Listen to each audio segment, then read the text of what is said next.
శాస్త్రం కూడా ఒప్పుకున్నది. చాలా మంది ఇల్లు వదిలేసి వృద్ధులు ఆశ్రమాలకి వెళ్తున్నారు అని. ఒకటి మనం అందరం తెలుసుకోవాల్సింది ఏంటంటే జనరేషన్ గ్యాప్ అని ఉంటుంది.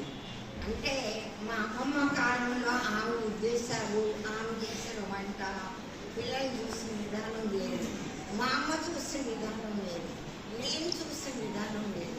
ఈ జనరేషన్ గ్యాప్ని వృద్ధులందరూ అర్థం చేసుకోవాలి.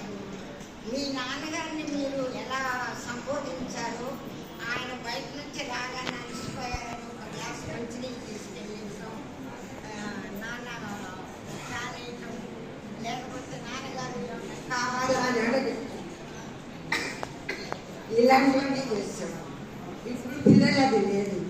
వాళ్ళు సెల్ పట్టుకుంటారు, లేకపోతే స్నేహితులతో మాట్లాడుతుంటారు.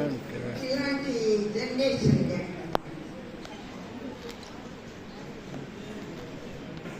కేర్లెస్ పలకరించట్లేదు ఇలా అనుకోవద్దు.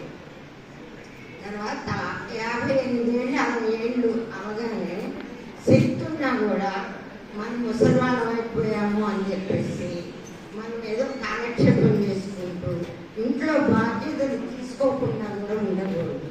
మన వాళ్ళకి చదువు చెప్పాలి, మన వాళ్ళకి నీతి కథ, వారంతా ఎట్లా ఉండాలి ప్రవర్తన, వాళ్ళ చిన్నప్పుడు వాళ్ళ తాత ఎలా చెప్పారు, దానివల్ల ఇద్దరులో ఎంత మార్పు వచ్చింది, ఇలాంటివన్నీ కూడా మనం చెప్పాలి. వృద్ధులకి కావాల్సిన అవసరాలు ప్రభుత్వం చాలా తీసుకోవాల్సిన అవసరం ఉంది.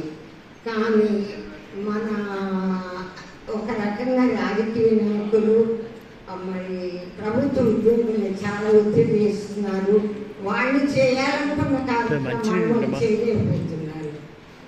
రాజకీయ నాయకులు ఏది చెప్తే అది చేస్తున్నారు. వాళ్ళు ఒరిజినల్గా ఐఏఎస్, ఐపీఎస్, మరి మున్సిపల్ కమిషనర్స్ వాళ్ళు నాకు ఈ ఊళ్ళో తెలిసి ఉదయమే లేచి పట్టణం అంతా ఒక రౌండ్ కొట్టేవారు. ఎక్కడైనా అశుభ్రత ఉందా, ఎక్కడైనా ముసలివాడు ఆహారం లేకుండా పడిపోయాడా, ఎక్కడైనా ఆడపిల్లలు నేర్పిస్తున్నారా, ఇవన్నీ కూడా గమనించేవాళ్ళు. వాళ్ళు ఎప్పుడు 72, 82 వరకు. 90 వచ్చేసరికి రాజకీయాలు మారుతున్నాయి. ప్రభుత్వంలో ఉద్యోగస్తులందరూ వాళ్ళు ఏం చెప్తే అది చేయాల్సిందే. కూర్చొని అది లేగలైనా కార్పొరేట్ చేయమంటే చేయాల్సి వస్తుంది వాళ్ళు. కాబట్టి ఇక్కడ ఎవరు చేయాలి దీన్ని అంటే మనం చేయాలి. మనమంతా ఏ దొరుకుతున్నా మౌనంగా ఉండి మనం అడిగితే మనకేం నష్టం జరుగుతుందని భయపడి మన అవసరాన్ని మనం ఎవ్వరూ అడగట్లేదు. హిందూ మహాప్రజలు, వృద్ధులు కానీ యువకులు కానీ చాలా మంచివాళ్ళు. అసలు వాళ్ళు ఏమీ ప్రశ్నించరు.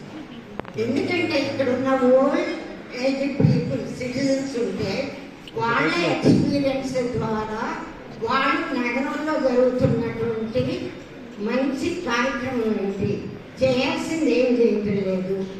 కనీసం మన శుభ్రతని గురించి, మన మురుగు గురించి కానీ, లేకపోతే ఈవిధి ఉన్నా కానీ ఇలాంటివన్నీ కూడా సీనియర్ సిటిజన్స్ రిప్రజెంట్ చేసి కలెక్టర్ గారిని, మినిస్టర్ గారిని అడిగి మా పట్టణంలో ఇలా అన్యాయంగా జరుగుతుంది, మేమంతా చూస్తూ ఉండలేము ఈ వయసులో, ఇవి మాకు ఈ వసతులు కావాలి అని.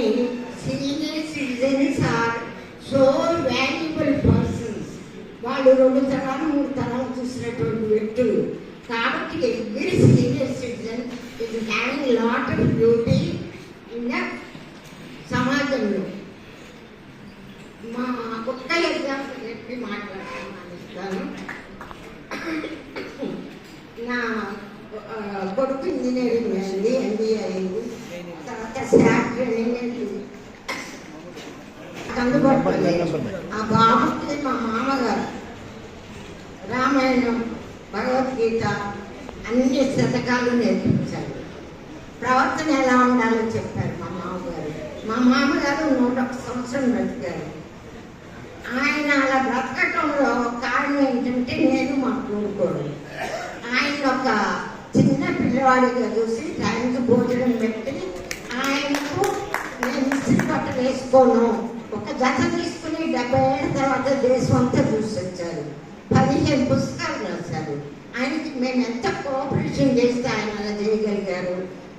ప్రతి మామైనా తండ్రైనా ఒక వృద్ధుడు ఒక చిన్న పిల్లలతో సమానం. వాళ్ళ కోరికలు ఏంటి, వాళ్ళకి ఏమి ఇష్టమో అవన్నీ మనం చేసి పెట్టాల్సిన అవసరం ఉంది గృహిణిగా. వాళ్ళు మన పిల్లల్ని తేజవంతులుగా చేస్తారు, జ్ఞానవంతులుగా చేస్తారు. అలా తేజం జ్ఞానం ఉన్న పిల్లలు ఉంటే ఈరోజు నా వీధికొక రేపు లేకపోతే తల్లిని ఆస్తి కోసం చంపటం అనేది, గెంటటం అనేది ఉండదు. కాబట్టి దీనిలో తల్లి పాత్ర చాలా ఉంటుంది, తాతయ్య పాత్ర చాలా ఉంటుంది. ప్రతి తాతయ్య కూడా గుర్తుపెట్టుకోవాల్సింది మనవళ్ళకి కొడుకులకి బాగా నీతి బోధ చేయాల్సిన అవసరం ఉంది.